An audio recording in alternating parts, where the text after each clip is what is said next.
सर्वेषां स्वस्तिर्भवतु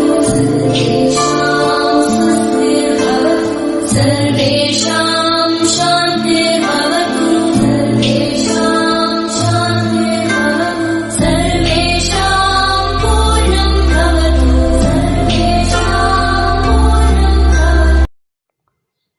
नमस्कार, मैं दीप सिंह भाटी आदर्श शिक्षण संस्थान चूरू की वर्चुअल कक्षाओं में आपका हार्दिक अभिनंदन करता हूं।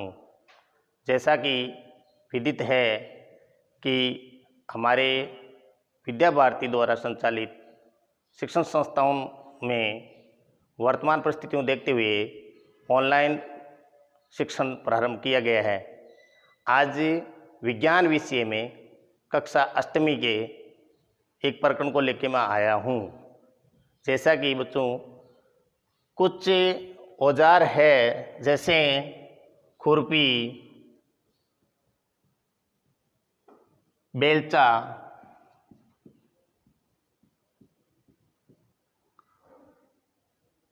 हंसिया,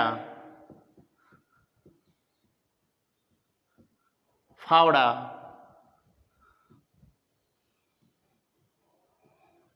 हल आदि आपने देखे होंगे। इन औजारों का कहाँ उपयोग होता है मैं बताना चाह रहा हूँ। ये सभी औजार हमारे कृषि कार्य के लिए प्रयोग होते हैं। तो कृषि क्या है? आज का हमारा प्रकरण है कृषि पद्धतियाँ, यानी कक्षा 8 के प्रथम अध्याय फसल उत्पादन एवं प्रबंधन के अंतर्गत कृषि पद्धतियाँ करके प्रथम प्रकरण है। तो कृषि क्या है, कृषि क्यों की जाती है, या इसकी आवश्यकता क्या है, और विविध कृषि पद्धतियाँ किस प्रकार से प्रयोग की जाती है। हम सब जानते हैं कि सभी सजीवों को जीवित रहने के लिए भोजन की आवश्यकता होती है, क्योंकि सभी जंतु पोषण की दृष्टि से परपोषी होते हैं। अतः प्रत्यक्ष या अप्रत्यक्ष रूप से ये सभी पेड़ पौधों पर आधारित है। सभी हरे पादप आपको विदित है कि वो उत्पादक होते हैं। अतः सभी जंतु भोजन के लिए इन पर आश्रित है।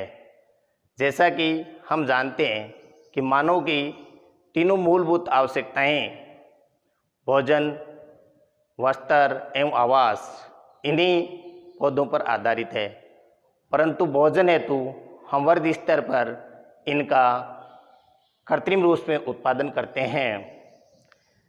तो कृषि कार्य करने के लिए हमें विविध प्रक्रियाएं अपनानी पड़ती है। कृषि का इतिहास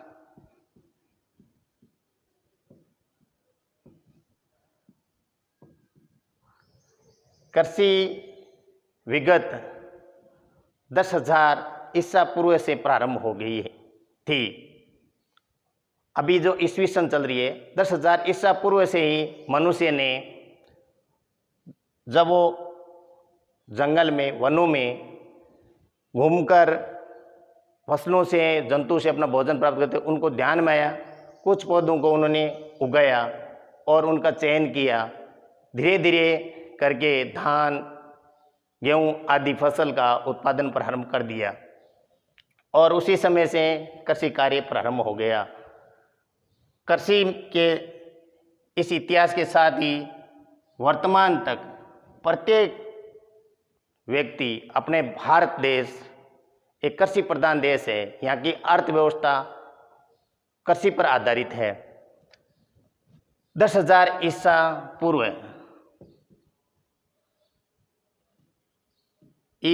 ईसा पूर्व से प्रारंभ कृषि कार्य हो गया था।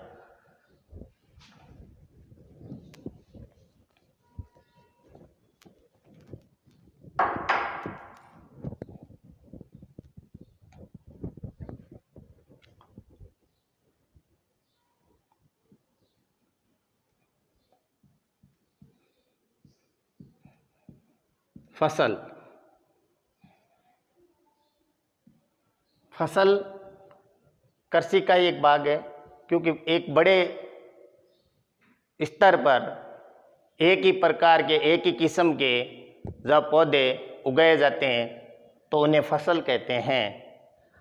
भारत देश जलवायु परिस्थितियों की दृष्टि से विविध परिस्थितियां रखता है, अतः यहाँ चरम ताप, आर्द्रता, उष्णता ये पाई जाती है। इस कारण हमारे यहाँ अलग अलग ऋतुओं में फसल की जाती है, क्योंकि अलग अलग किस्मों का अलग अलग प्रकार की परिस्थितियों को सहन करने की क्षमता होती है। अतः मोटे तौर पर इस फसल को इन विविधताओं के कारण दो भागों में बांटा गया है। नंबर 1, खरीफ की फसल।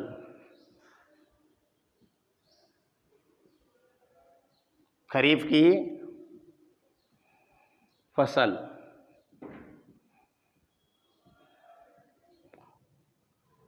खरीफ फसल क्या है, किन किन परिस्थितियों में उगाई जाती है। खरीफ की फसल के लिए उच्च ताप की और अधिक ताप एवं अधिक पानी की आवश्यकता होती है। अतः खरीफ की फसल ग्रीष्म ऋतु में जून माह से प्रारंभ होती है।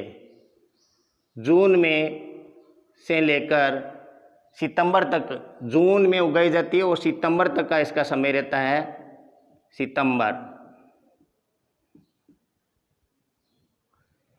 इन जो फसल के उदाहरण हैं, धान है, मूंगफली है, बाजरा है, मक्का है, ये सभी फसलें ग्रीष्म ऋतु में उगाई जाती है और बीज बोने का, उगाने का समय जून है। सितंबर तक ये पक कर तैयार हो जाती है। दूसरी है रबी की फसल।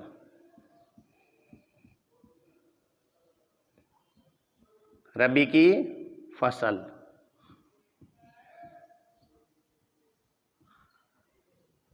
रबी की फसल ये फसल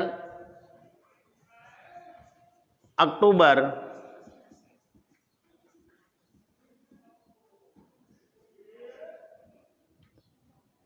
से उगाई जाती है। अक्टूबर, नवंबर, जनवरी, फरवरी, मार्च, अक्टूबर और नवंबर इसका उगाने का समय है। यानी अक्टूबर में ये शुरू कर देते हैं, लेकिन नवंबर तक इसका उगाया जा सकता है। इनके लिए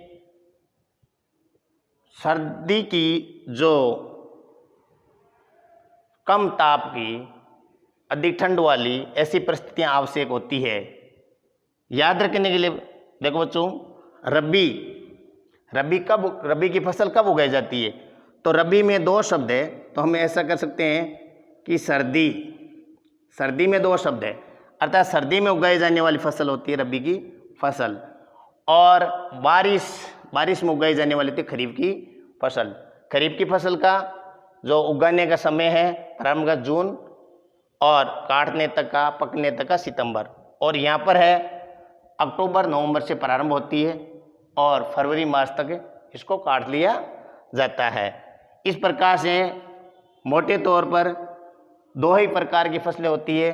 तीसरी फसल ग्रीष्म ऋतु में, यानी इनके बीच का जो समय बच जाता है उसमें जायद की फसल होती है, लेकिन ये फसल केवल सब्जी आदि के लिए, बाड़ी आदि के लिए की जाती है। अब यहाँ पर इनके उदाहरण पूछे जा सकते हैं कि ये किस प्रकार की फसल है, किस समय उगाई जाती है। जैसे इसका उदाहरण, रबी की फसल के उदाहरण जो सर्दी में उगाई जाती है, चना है, सरसों है और मेथी है, गेहूं है। ये जो फसल रबी की फसल के रूप में उगाई जाती है, अपने विविध क्षेत्रों में अलग अलग नाम से फसलें उगाई जाती है। और उदाहरण के रूप में जैसे कि आपसे पूछा जाता है, यानी प्रश्न यह है क्या हम चावल यानी धान को रबी के यानी सर्दी के समय उगा सकते हैं क्या? तो बताइए आप। मैं बताता हूँ कि धान यानी यह एक खरीफ की फसल है, क्योंकि धान को उगने के लिए अधिक जल की आवश्यकता होती है, साथ ही उच्च ताप की, उच्च उष्णता की आवश्यकता होती है, अतः उसको खरीफ में ही उगाया जा सकता है। रबी में उगाएंगे तो उसको प्रफुल्लित नहीं होंगे। इसी प्रकार गेहूं का उदाहरण पूछ करके कि क्या गेहूं रबी की फसल क्यों है, तो हम इसी प्रकार से इसका उदाहरण दे सकते हैं। तो आज के इस बिंदु में फसल के दो प्रकार बताए हैं, खरीफ की फसल और रबी की फसल, तीसरी जायद की फसल। अब देखिए कृषि पद्धतियां क्या है। फसल उत्पादन करने के जो चरण होते हैं जो अपनाए जाते हैं उन्हें कृषि पद्धतियां कहते हैं। कृषि पद्धतियों के अंतर्गत विविध चरण आते हैं। कृषि पद्धतियां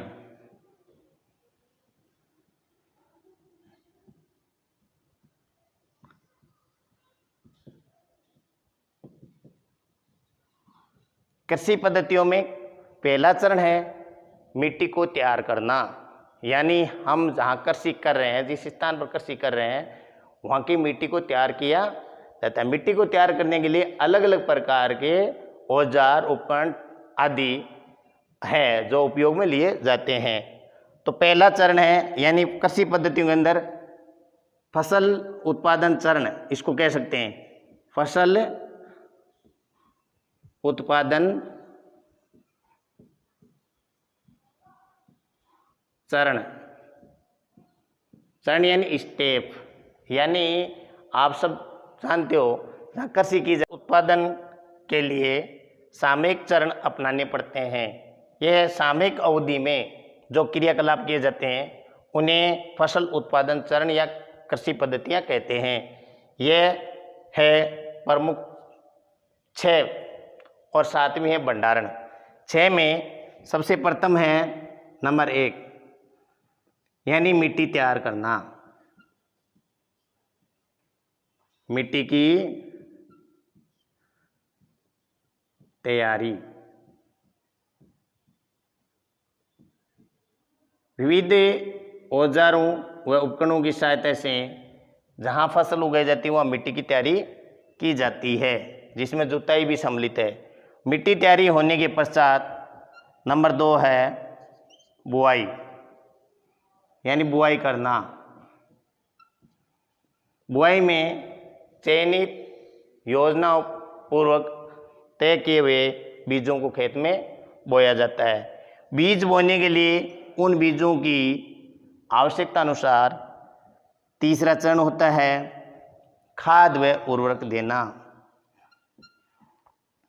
खाद व उर्वरक देना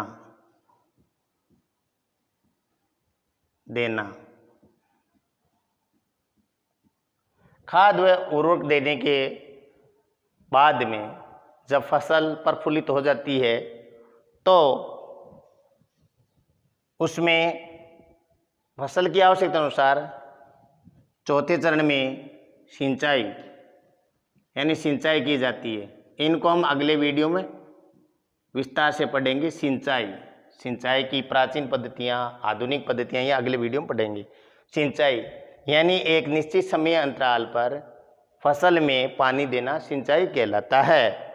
तो चौथा चरण है सिंचाई। सिंचाई के बाद में तो फसल के साथ अनावश्यक अवांछित पौधे उगाते हैं, उनको हटाना पड़ता है, तो वो चरण होता है खरपतवार को हटाना। खरपतवार को हटाने या खरपतवार का निवारण।